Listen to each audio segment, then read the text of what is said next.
Daghang salamat, Ms. G. May buntag sa tanan. Welcome to another round of Kapihan sa PIA Cebu. Nanukad kita dili karon sa Department of Health. Upilin atong hisgutan usab ang mga importanteng issues kabahin sa mga programa sa gobyerno. Mga higala, katulad si kaadlaw na sukad na hitabo ang salubong trahedya dito sa Dakbayan sa Naga. Ug atong hisgutan karon kung unsa ang mga gibuhat sa mga frontliners na unang ini ang Department of Health o ang Department of Social Welfare and Development. Kung yun man, atong hisgutan ang observations karong na mao ang newborn screening o ang celebration sa National Health Week. Kini si Ferliza kontratista sa PIA Cebu, uban ang atong partner sa DOH Radio Pilipinas, Ms. Annabella Rosas. Good morning, Ms. Anne. Good morning, Ms. Ferlie. Good morning sa tuwang mga sukitig paminaw sa Kabisayan ug Mindanao, sa DYMR Radio Pilipinas, umayong adlaw sa tuwang mga televiewers sa Sky Cable. Sama sa giingon ni Ms. Ferlie nga importante kayo mahinungdanon ang atong pagahisgutan karon at uning pangamustahon ang mga kabanay o ang mga pamilya nga nabiktima sa pagdahili sa yuta dito sa Dakbayan sa Naga.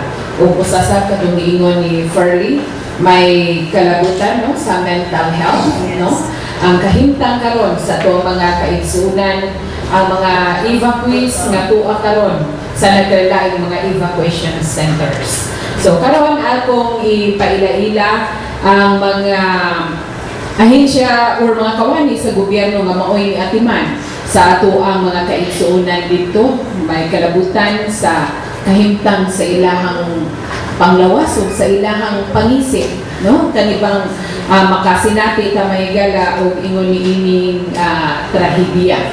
So akong ipaila-ila niya sa ato ang mga resource persons karong buntaga, si Dr. Shelby Blanco, ang HEMS Coordinator sa Department of Health. Good morning, Doc, and welcome to our Kapihan. Ms. Anne, Ms. Ferlie, sa atong mga avid viewers and avid listeners, mayong buntag.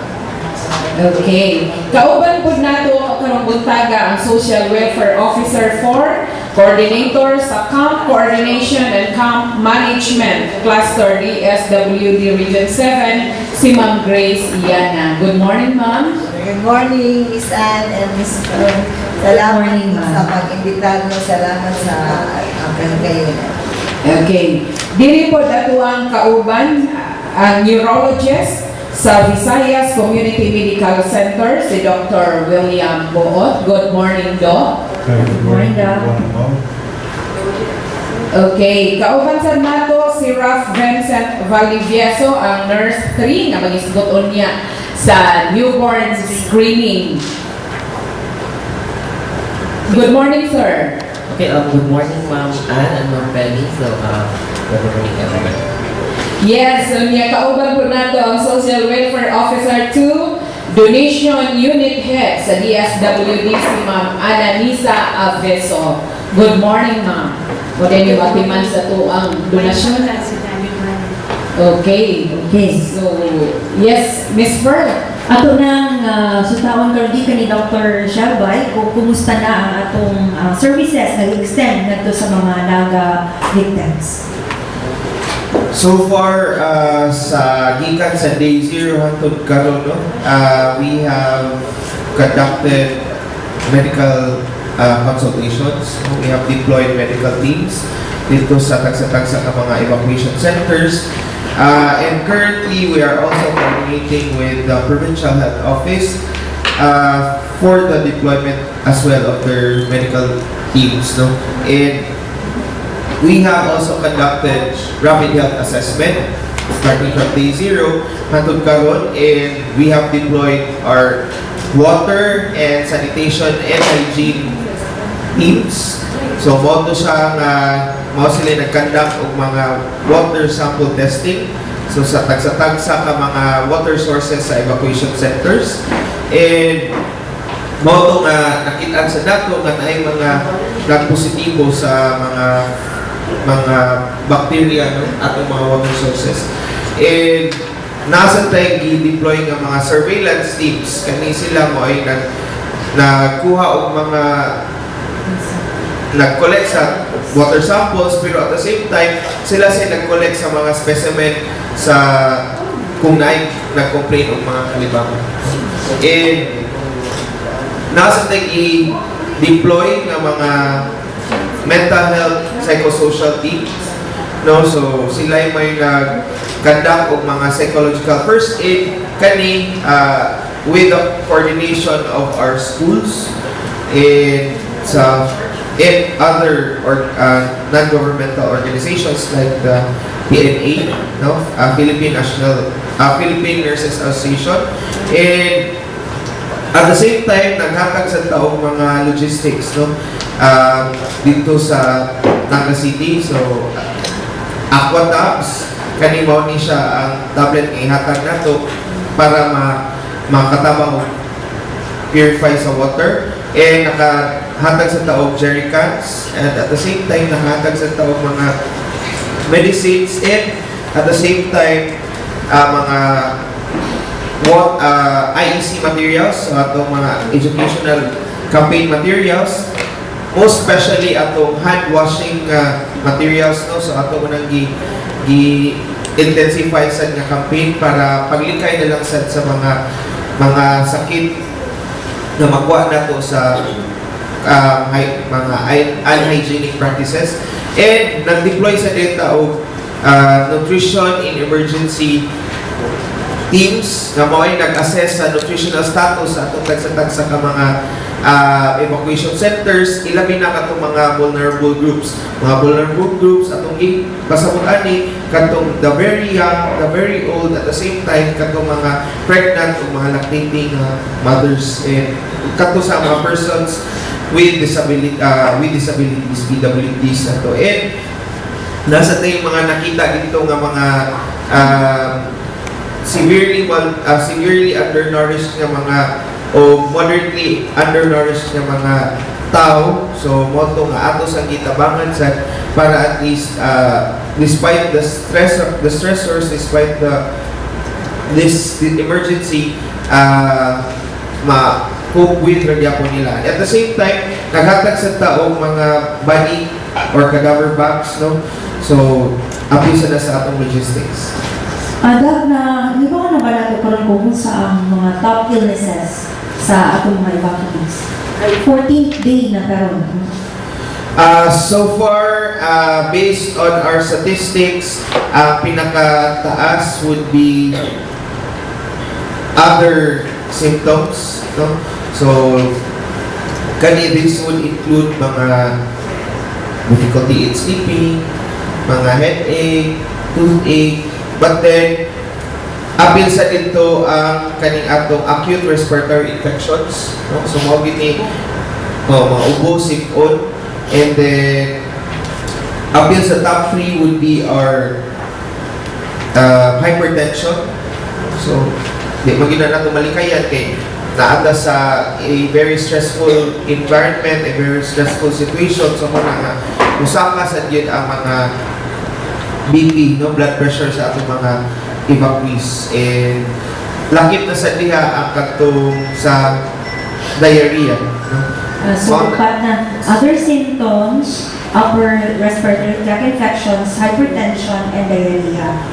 Okay, but we have ready medicines for those illnesses. Yes. Oh, so the fifth one would be the fever, no? So which we are currently monitoring. Kay usasan nga itong ibantayan kay ang Naga City is medyo taas-taas sa kaso sa dengue. So we are also constantly and closely monitoring the situation sa kanina sakit, and naghatag na sa taong mga rapid diagnostic dengue test kits dito sa Naga City para ever need yun i-test, ma-test tayo. Okay. So, mo lang to, no? Ang pasiguna nga paghulagwan ni Dr. Blanco ang kabahin sa kahimtang sa panglawas sa tuang mga evacuees. So, arita sa DSWD, kumusta man, no? Ang kining tuang ipanghimo nga mga ingon kang kumita sa DSWD, usa na niini katong sa mga donations or kahintang sa tuang mga evacuees. Kaya itong Sabado, nag-outreach program po ang kapisanan ng mga broadcaster ng Pilipinas. Ako nakita dito, Ms. Ferno, organized, pinagi sa DSWD, nga dili ka mo pataka o hata na to, no? Ako na nakita nga nindot ang kanang kuan, nagkalindain ang pamaagi sa mga DSWD members dito kanang sa pag-distribute ba, no? Kanang systematic yun ang paghatag aron mo ba di magdubli o uban nga dili pod ka dawat niya. Daghan kayo no ang kanabang ingon tag murag mo diretso sa evacuation centers niya wang kahibalo unsa joy proseso man. So kumusta man ang ato ang mga evacuees sa nagkanilaing mga evacuation centers? Good morning again.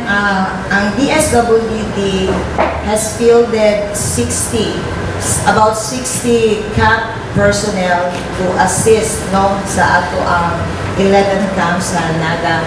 Unya, first atong ang 20 is ground zero pa man ta, so zero pa siya pag 21 dito na ta for the augmentation, but since ang ato ang personnel sa Naga and even personnel from the Cebu province who is supposed to be the first line of augmentation, naapay kapulang na sa kahibalo on camp coordination and camp management. That's why si Secretary Virginia Orogo of the SWD has instructed Director Maria Evelyn Macapobre nga gamit lang usa mo manage sa mga evacuation centers kay aron makademonstrate ni sa LGU Naga and to Cebu province. Kay finally, in the law, ang LGU magin ang manage ang mga evacuation centers. So, then we have about 20 technical staff na sa DSWD Operation Center na sa City Hall. Kaya maoy continually nag-provide of technical assistance, no? Nga mag-facilitate sa among resource augmentation. So, asa man nili provide of technical assistance gawas sa pag-manage sa camp. Usaan na ang ato ang information and data management. So, kami in charge together with LGU and the province data. Then, sa donations, LGU good ang nag-manage, but we provide technical assistance kung sa ila pag-manage. Sa volunteers, sila po ang nag-budget, nag-manage, but we provide technical assistance and even provide the briefing before i-deploy ang mga volunteers. So, maunay na hitabo sa first week. Just this Monday, after the orientation of about 90 personnel from Cebu Province and the LGU on camp coordination and camp management na akong gikunda, ni-integrate na ang Cebu Province. Unya, ang LGU effective karon ng Monday, sila na ang camp manager. Ang assistant camp manager ang province, but ang province, di-concentrate sila sa 5 camps, big camps. Ang atong ECA, City Central, National High, Naalal, and Odon. The rest of the camps, by 11 man and 6 assistant camp manager and DSWD. But naaghapon ang mga tao sa DSWD, no, even sa camps na ang province, because kita ang nag-continually provide technical assistance at the same time nagdo sa data management, at the same time ni-help nila manage ang mga volunteers and even conduct sessions if necessary kung walay mga volunteers na conduct. So, pwede akong ihatag ang status as to statistics sa atong mga camps. Yes, ma'am. So, sa ENAN, Chong Activity Center or ICA, we have 356 families with 1,458 individuals. Ang sa Naga City Central School na atay 421 families with 1,865 individuals. Sa Naga National High School na atay 282 families with 1,263 individuals. Sa Naalat Elementary School, we have 114 families with 392 individuals. Sa Apple Cemex Gymnasium, naatay 84 families with 329 individuals. Sa Colon Elementary School, naatay 113 families with 461 individuals. Sepok Central School, naatay 33 families with 97 individuals. Langtag Elementary School, naatay 180 families with 796 individuals. Sa Mormons Church, naatay 27 families with 93 individuals. And naatay sa San Fernando Gym actually, tuadid to ang 65 families and 236 individuals. And of course, katong mga taga-kabungahan na tuwa sa kabungahan covered board, 25 families with 113 individuals. So this report is as of last night at 10 o'clock. So overall, how many families do we have and individuals? So overall, ang ato ang sa tanan nga evacuation centers, 11 evacuation centers na atay 1,700 families with 7,105 individuals. Repeat, ang ating total families sa tanan 11 evacuation centers is 1,700, ang individual 7,105 as of today. This moment. Okay, so kung na siya ma'am, kanang possible pa mo increase ang number? Updating, kasi tag-update, ongoing ang profiling, meaning ang ato ang DAFA, Disaster Assistance Family Access Card, nga maotoy atong intake sheet at the same time, maoy i-recordan nato sa tanan nga mga nadawat sa atong internally displaced persons, i-convert na to into profile column ongoing. That's why na if you notice na ay mga changes ko sa statistics from day 1 up to this time kay mga updated report pa ni siya no niya, we are really hoping na ma-finish na ang profiling bulahan, makuan na siya, ma-segregate na per vulnerable sector and age and sex no, the segregated data. Unya na diskubian na nato along the way nga na ay mga double entry mo ikuan man siya, iluwa man siya sa among system. So na ay mga na-interview twice unya nag-correct me ang ipamalik sa evacuation center kato wala na mong i-include kay na-discover per analysis nga sa usa ka fact na ay tulo duha nga families na appeal kay diba kabantay ta Filipino kanang setup usa ka household daghan kayong pamilya unya murag nagkaligtaan sa paspasanay o interview ang tanang families in that household usa ra ka DAFA. At ang DAFA, ang Disaster Assistance Family Access Card should be per family. So usa ka household tulo ka families tulo na siya. Oo. So, yan na ay mga movement in the camps from one camp to another because na-notice na ito atong 21 day, but jump pack ayo dito sa ECRAC. Oo. So, nag-decongest katong ganahan mo balit. Actually, sila gihapon mo decide we kuan lang ka ng facilitate kung sa mga options nila. Dayon, ang uban na malit og mga luag-luag nga evacuation centers. That's why na-ay movement from one evacuation center to another. Then, naapoy uban nga, especially katong na mga sick persons, mga tigulang, mga babies, nga naa sila nakita nga relatives nila. So, kanang i-hope sila nga mubalhin sa dito sa ilang relatives. Ingon na ang movement. That's why na-increase, na-decrease na pag yun po yung mga katong forced evacuation without preemptive evacuation nga actually naapay mga ginagmay nga admission yun sa evacuation center.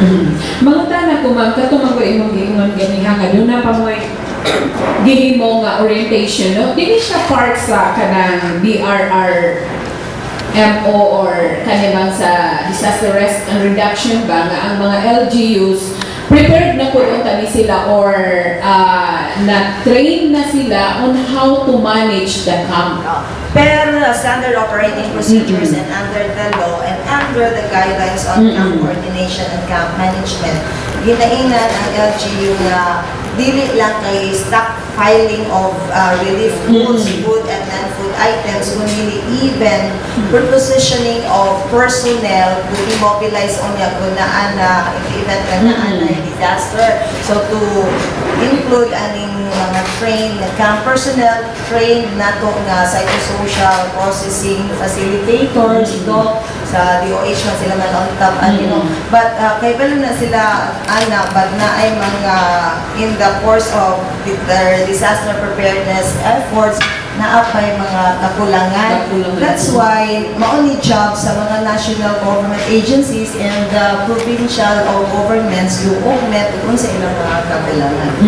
No, kay kanabang dili ta kanang diha na ta magkarakara sa panahon ng dunay nahitabo. Okay? So katong gingon no kaning pag-manage po sa mga donations kay ini kahitabo ang atong mga kaigsuunan manguan na pudaan mangayo na og unsay angay ikatabang without coordinating sa katong sa LGUs or sa DSWD ug unsa gyud kinahanglan ang nahitabo una gyud kanang mga used clothing no ang gipangita. So unsa gyud paagi ma'am pananglitan na ingon ana nga trahedya ang katong mga organizations nga mulihok dayon sila kung sa'y unang buhaton before sila mangalap o mga donasyon. Sige, ako sa before akong ihatag ni Ananisa for specifics as to process, per balaod, i-check in yun. So, donations and volunteers should check in sa ato ang operation center. So, this time sa Naga, ang official operation center na naa ang atong incident commander, who is the mayor, ang Naga City Hall. So, hopefully, masabtali sa mga volunteers o mga donors nga dili diretso sa evacuation centers. Kaya number one, nga mo check-in ang donations is to be properly recorded and acknowledged later. Another is to prevent underserving and overserving. Kaya it might be ang choice sa donor baka pare-pareha silang evacuation center, so na pura na mumo na dito ang usa ka evacuation centers, but the rest wala pa ang mga nadawat sa uban nga IDPs, wala pa nadawat sa uban nga IDPs. So ang dito sa donations desk sa operation center maoy mag-analyze o asa pa ni pwedeng i-adto, asa na hindi pwedeng i-adto. Ang volunteers po, dapat mo check-in because the same ang deployment o kinsa na itong mga evacuation center nga na daghan na kayo ang mga PSP team, daghan na sa usang evacuation, wala pa. Then, dito po sa usang evacuation, more on spiritual enhancement, gatong sa uban, wala pa. Inana lang ang mga area of volunteer work na ma-analyze. At the same time, maghatagan yun o mga anong briefing bagay, aron na ay mga protocol etiquette nga atong i-observe when handling or when doing sessions with IDPs.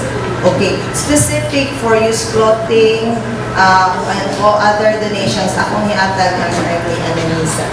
Yes ma'am. So, unsa may kadaghanan nga mga donations nga ang naabot nga to ma'am?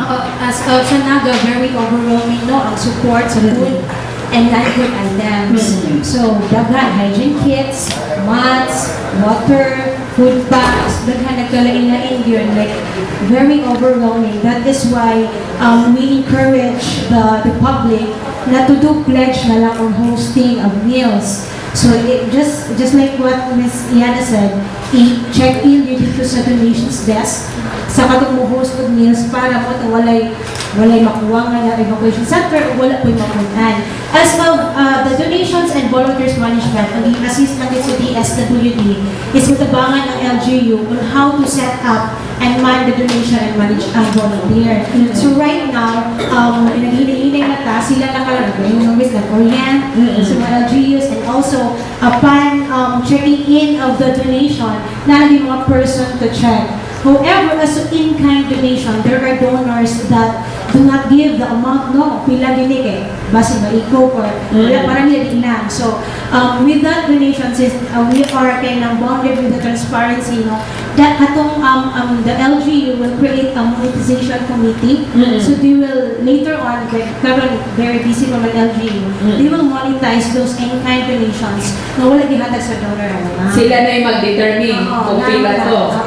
They will be composed sa budget office, accounting office, and the procurement office. So right now, yun, if you can visit our evacuation centers, daghan kayo mga relief goods, like, daghan yun, very puno. So we encourage na mga donation na karon is storage boxes na katong maputangan sa ilang mga clothing na i-gamit.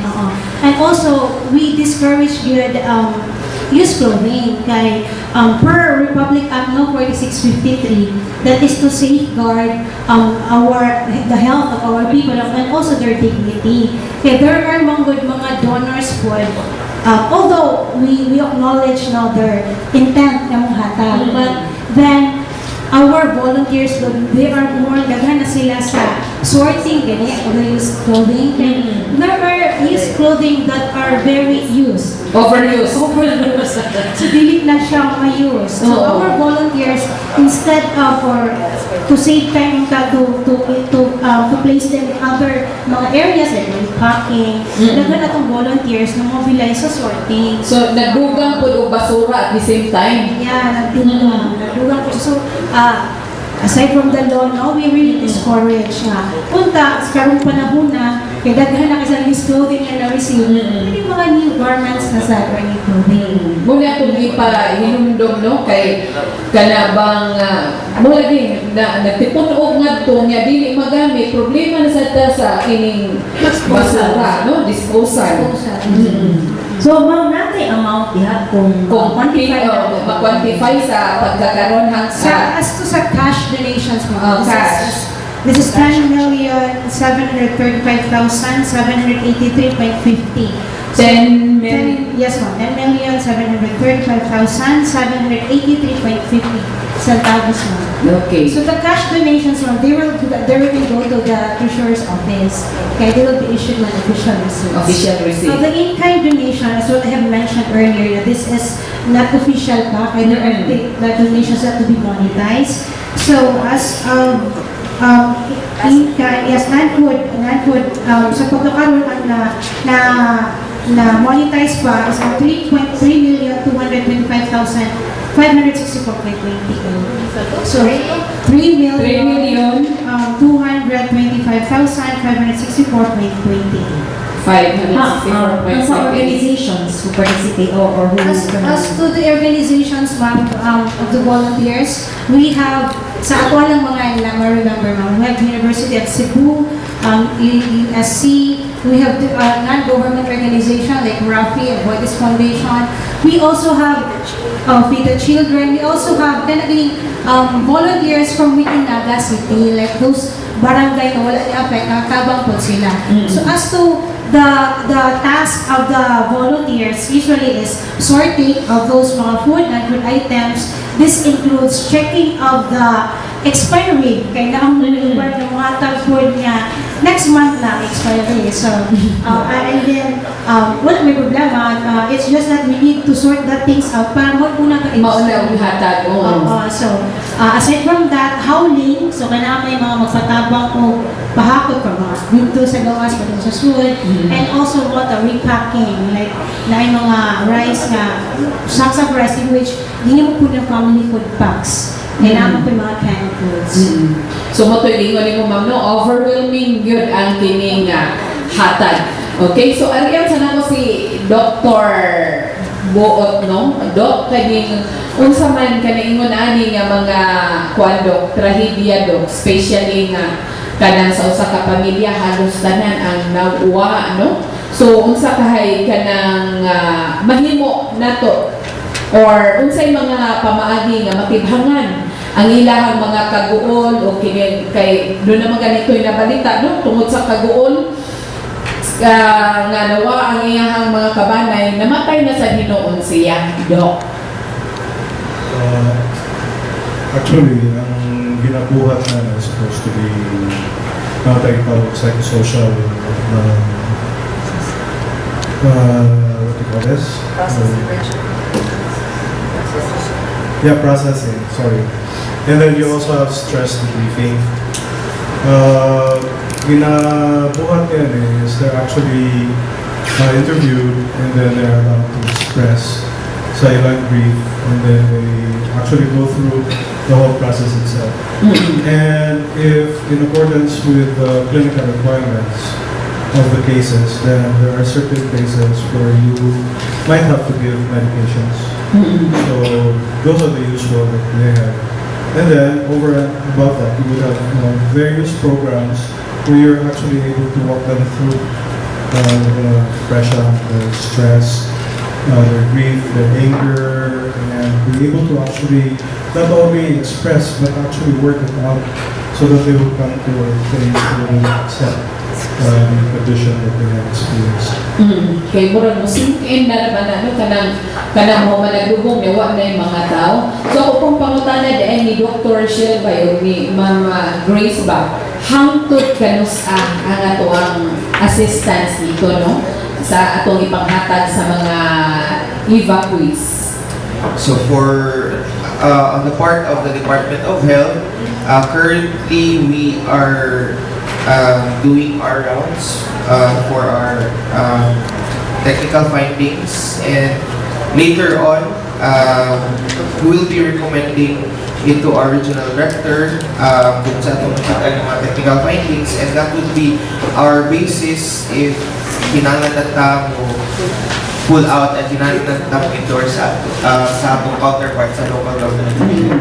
So as of now, for this week, our teams, our deployed teams are having their rounds right now, and if ever kung ready na siguro by Friday, we'll see, depending on the recommendations.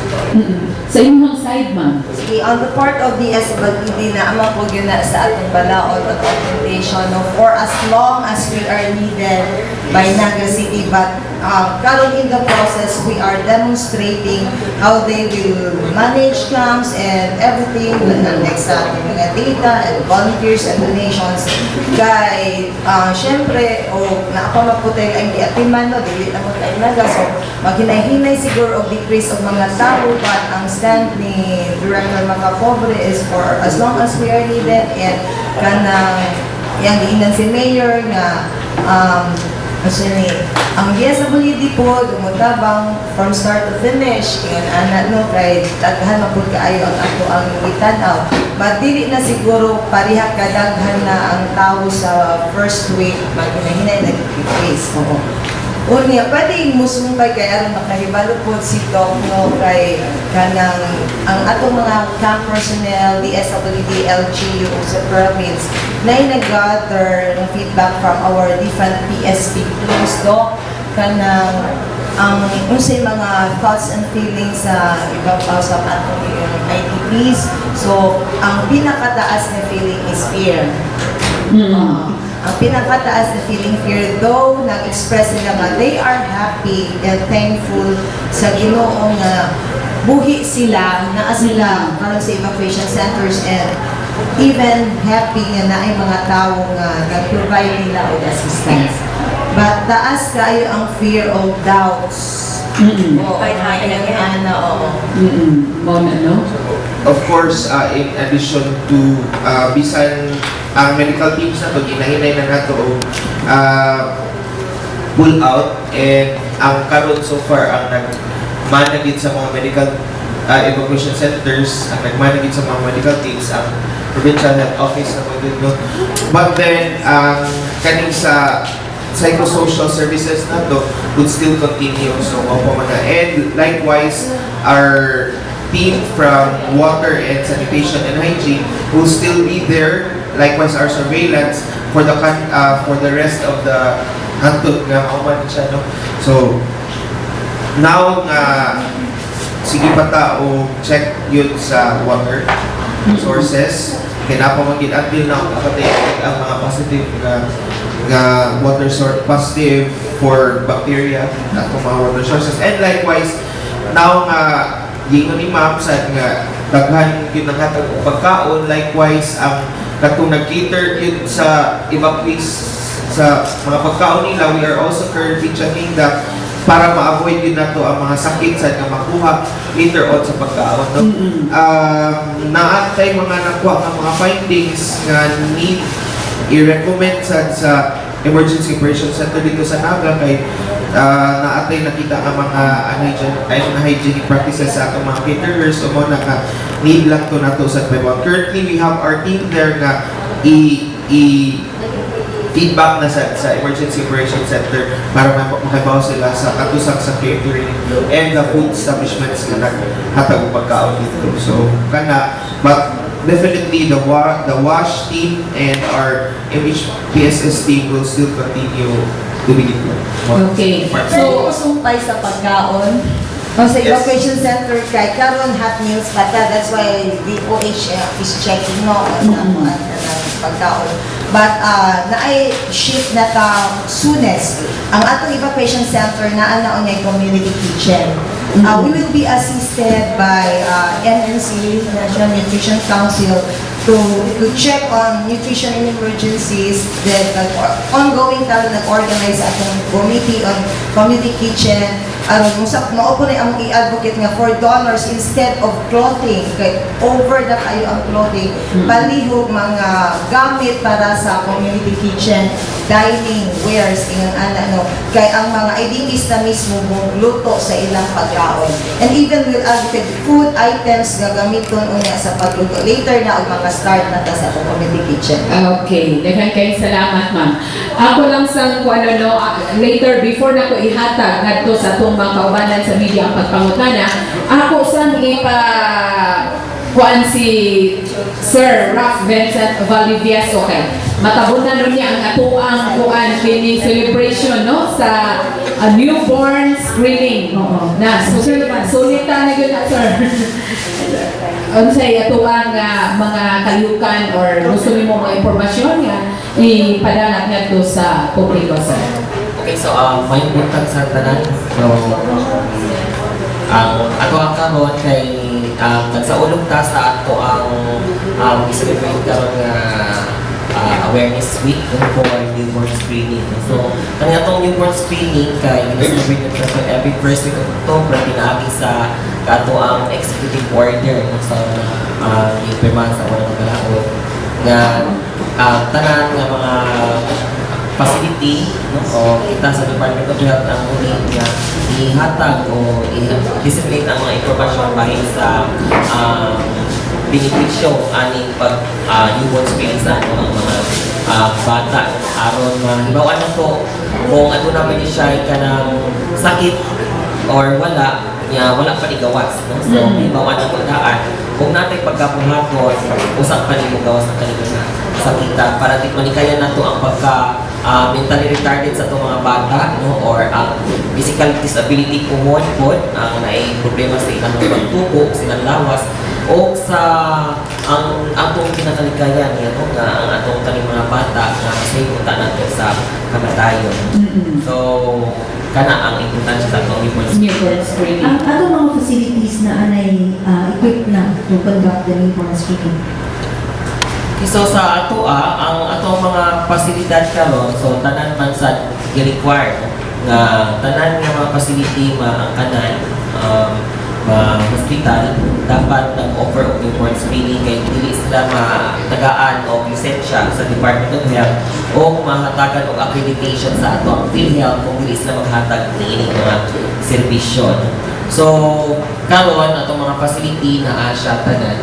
So katulad lang tingali mga bago so mag-apply so kinahanglan makakuha sila ma-train sila o makahatag sila ng serbisyo kung sa tagaan. Yun man si Dr. Buot kabayan sa Mental Health Week. Okay. Sa National Mental Health Week, it's 10th, no? October 10th. And it will be held sa Grand Convention Center. It will be a whole day affair. So, kung kinsa ito interesado. Kung may ito It's actually a whole day seminar. The information will be shared later on. No? Okay. But one other thing before I forget, yung katong regarding the Naga tragedy. One of the bigger problems that usually they will have would be, like what you mentioned, is actually fear. But the other one, which they have to also face, is actually what we call survivor's guilt. No? Because mukha na sila ng sila ko niya na pero mahal sila ng mata. And so they feel guilty why they survive. So this will also add to that depression. So muna, no? Kana bang may nga ano wa man ko maapil na lang unta ko, ano lang unta ko mga mga nabuhi o ako na lang unta. So muna, no? So karon ako nang ihatag no ang panahon sa atong mga kaubanan sa media sa pagpangutana sa ato ang mga bisita gikan sa Department of Health o gikan sa DSWD.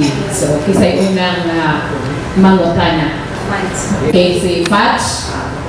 Kaya siya po na hakikat din ng garden. Yung siya. Kaya, kiling naisipan na ba sa ato at dito sa mga transfer team sa Naga.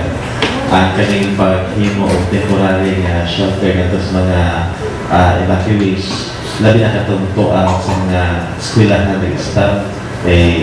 Dili man siguro po pwede nga magdugay sila maayos sa mga tuhaan kay affected man ang klase sa mga estudyante. Thank you.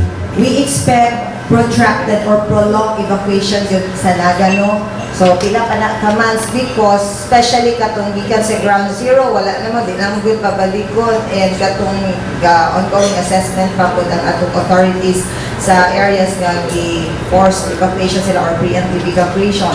Ang LGU, during incident command meetings, nagplano na o transitional shelters o para sa ila akay binuon ng ingon nga dili man pwede magdugay sa mga eskwelahan gani karong katong Lunes nagsugod ang klase na ang hitabo daytime himuon gyud siya classroom no dayon gawas ang mga IDP nga adults ang mga bata ang school children na sila klase ang gatong mga lagyo gani nga mga schools nga naa ng particular evacuation center or elementary school ana na lang po sila di na lang sila iadto sa atong ilang original nga school so dapat na ay take care po sa adults daghang sessions nila kay aron timan so yun ana siya kay ang permanent shelter yun mataod-taoran pa man na kay of course mangita pa uli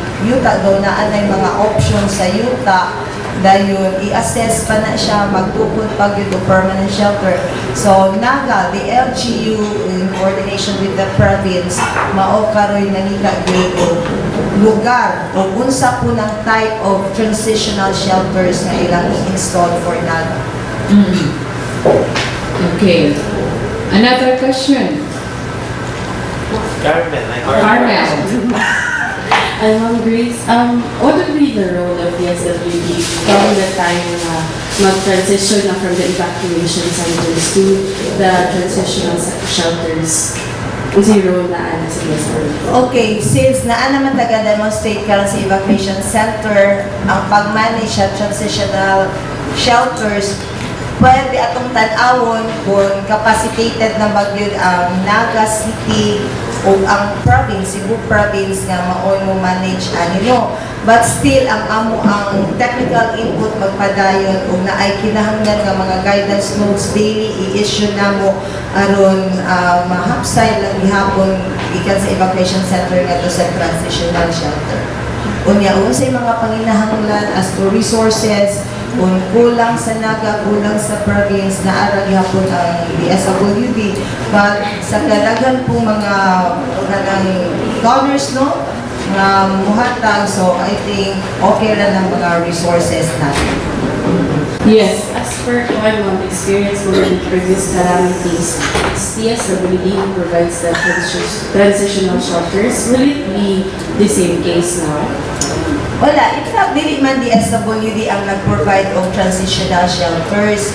Naatay, in the past, like katong sa Yolanda time, Bohol earthquake, and even Negros Oriental earthquake, himo nang dito siya national calamity so na declaration. So they come in ang atong mga international humanitarian organization. So sila ang nag-help ana and even unsay mo afford sa LGU. But DSWD can help in the permanent shelter kay if ever di gyud kaya walay resources with ang local na amantay gitawag na for shelter assistance project sa permanent kung ato na gyud sa ilang permanent rehabilitation or relocation site, meaning safe ground na and permanent ilang living with Ma'am, may i-ask lang ma'am, ila ang mga covers sa DSWD for the foreign shelters. should Will there be any actually dili pa ta kay ingon depende man na kay sa akong ingon ganihan sige pa ta sa profiling and dapat ato nang kuan diha no i-dissect ato lang kwaon o pila gyud ang kanang na totally damaged or partially damaged kan kinahanglan og shelter.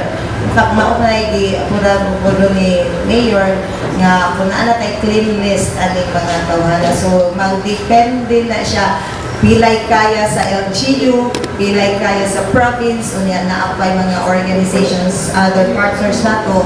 So, pang last na siguro ang national government agency. Nakoy pangutan naman, unsay mahitabo sa mga donations? Like for example, katong mga non-food donations or katong cash. Ang cash, isod mas sa treasury sa sa LGU. After nga mapahimutang na ang ato ang mga kaigsuonan nga nabiktima sa landslide, unsay mahitabo ma'am? Unsa gyud kinahanglan ba gyud nga ihurot gyud tanan ang mga donations, ihatag gyud bisan og kanabang ingon tag na kumpleto na sila maayo na ang ilahang kuan or unsaon na siya ma'am? Kuhaon ba sa DSWD or unsay mahitabo? By the way, LGU man gyud ang ga-manage sa donations no. So sa akong ikaingon ganyan technical assistance namin so walay paingon sa SWD and walay paingon sa LGU. Ang tanan na donations gamiton in the early recovery and rehabilitation of all the ITPs. So panalitan ang kanang cash or check donations deposited pa man na siya karon but gamiton gyud na siya in the shelter needs nila and all no. Kaya kung kinahanglan i-purchase ang yuta, ingon ana kung wala ang gobyerno ana mao na siya buhaton tas ang shelters pa. Ang food items, syempre ang makaon kailangan kanon but ang atong ma-stock and even the non-food items ilag yun na tanan. Ilag yun na tanan and kung maabtan pa nga panahon mabalhin na sila na ana sila bagong kapuy-an ipadala na nila to start their lives. And even in the permanent na unya nga relocation site, ang planuhan pag yun ana ganang ilang livelihood. Okay, it might be ang ilang livelihood to atong dapit nga ila ang original nga libuyan nga dili na pwede so isa ilang buhaton sa another place nga ato lang pod sila. That's why in the evacuation center kung hinahinay nagkalinaw-linaw kay humana ning profiling magsugod na po o akong gitawag og livelihood skills inventory kay aron makita na diha o ma-analyze na unsa man ay mga skills along livelihood na ang atong mga IDPs kay mao may planuhan in the rehabilitation unsa ila ang mga livelihood or income generating projects nga oy buhaton nila. Okay. So, dugang pangutana? Nai-add si Sir Ram.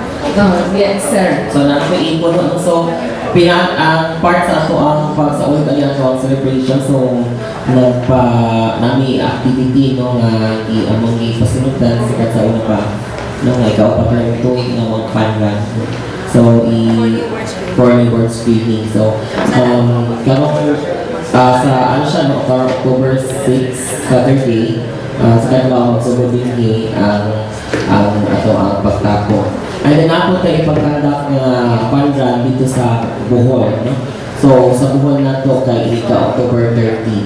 O ang pinaka-importante usa karong kuwan sa October kay tungod sa mga niaging bulan nga nagtaas ang atong kaso sa measles no nga sa buong Pilipinas. So, ang gusto gawin na magpabuhat na sa ilang immunization, no? Supplemental immunization activity. Pero buhat po ta sa buwan sa Abril ug Mayo. Pero karon di pa magbuhat na balik o ka ng supplemental immunization activity sa tibuok Visayas o Luzon karong buwanan. So, yawan na mo ang mga ginikanan nga ipabakunahan nila ilang anak sa ato ang measles, no? Kaya kanya itong measles sa unang panahon na nag-prove na siya na bakuna na epektibo sa kontra sa atong measles. Kaya kanya itong measles kay usagyan niya siya sa mga sakit.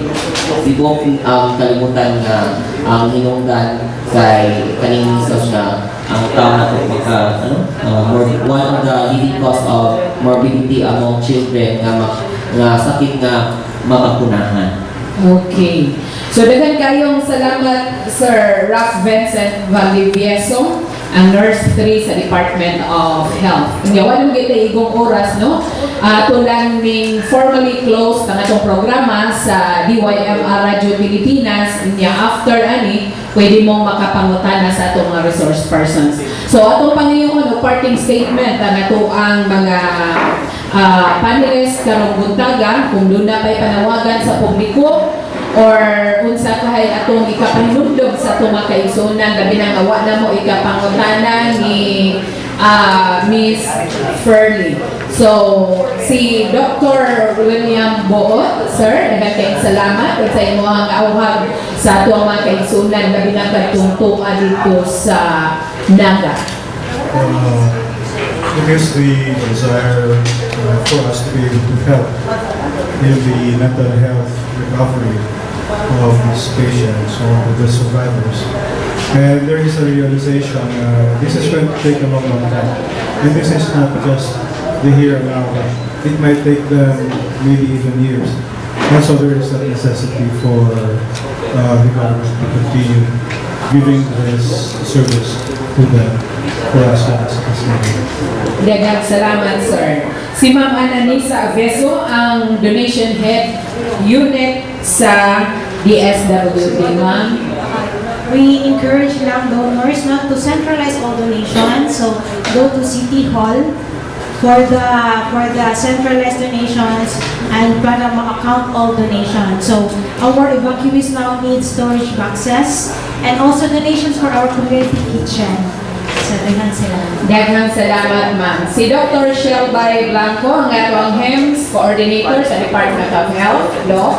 So currently, we are also catering the health of our IDPs, our internally displaced persons, and at the same time, ang mga responders at sa nato no sumo ng atong indicators and at the same time, this incident would serve siguro as eye-opener on how prepared we are in times of emergencies and disasters. And this is a test for us and a challenge for us at the same time. And lastly, before we end, I'll just have this quote by Helen Keller: "Alone we can do little, but together we can do so much." But dapat lang yun, i-centralize lang din nato kung sa ato pwede nato i-volunteer para dili magbalik-balik ang efforts nato. Thank you. Daghang salamat, Doc. O si Ma'am Grace Yana, ang Social Welfare Officer 4, Coordinator of Camp Coordination and Camp Management Cluster. Ma'am. Sige, daghang kay salamat no ni Kigunan and ako i-quote ang istorya sa atong incident commander si Mayor Christine Chong no nga let's all have this welcoming attitude and kanang ang atong mga IDPs, internally displaced persons sa Naga kinahanglan sa atong smile. So, tanan ng service providers mao na yang i-encourage so bisag unsa ka kapoy, unsa ka dagan sa trabaho but smile lang gihapon and we will have this welcoming attitude. Thank you. Daghang salamat, Miss Fer. Assessor Ralph Vincent Valdivieso. Okay, so iamon lang ako ang mga katawhan na atong papakunahan ang mga anak sa mga sakit na pwede mapakunahan. o atong ipalubon scheme para malikayan nato ang mga sakit no, or disability buwan in the future. So kita mo to yapon tama ang atong mga bata kay masulod na din na siya sa napulong porsyento, no? Pero 100% sila ang ato ang future. So ato silang pagka ang bigay. Yes, salamat. Thank you sa atong mga panelists. Thank you Department of Health o sa atong mga kauban sa buwan, sa mga taga-media o hangtod sa silod gayon. Kini si Friza, kontratista sa PIA Cebu, mayong buntag. Kinisa si Annabella Rosas sa DYMR Radio Pilipinas Cebu. Magpasalamat kaninyong tanan, labi na sa atong mga donors, sa atong mga kaigsunan, nga mitabang no, sa mga biktima sa pagdahili sa yuta sa Naga. Ug sumala pa ni Ma'am Grace, ug sama sa giingon sa mayor sa Naga City nga ang pahiyom. Kay unsa ang naa sa pahiyom, ang pahiyom mo'y maghatag nato og paglaom nga makapadayon gihapon ta sa pagpanginabuhi dinhi sa atong kalibutan. Mayong adlaw kanatong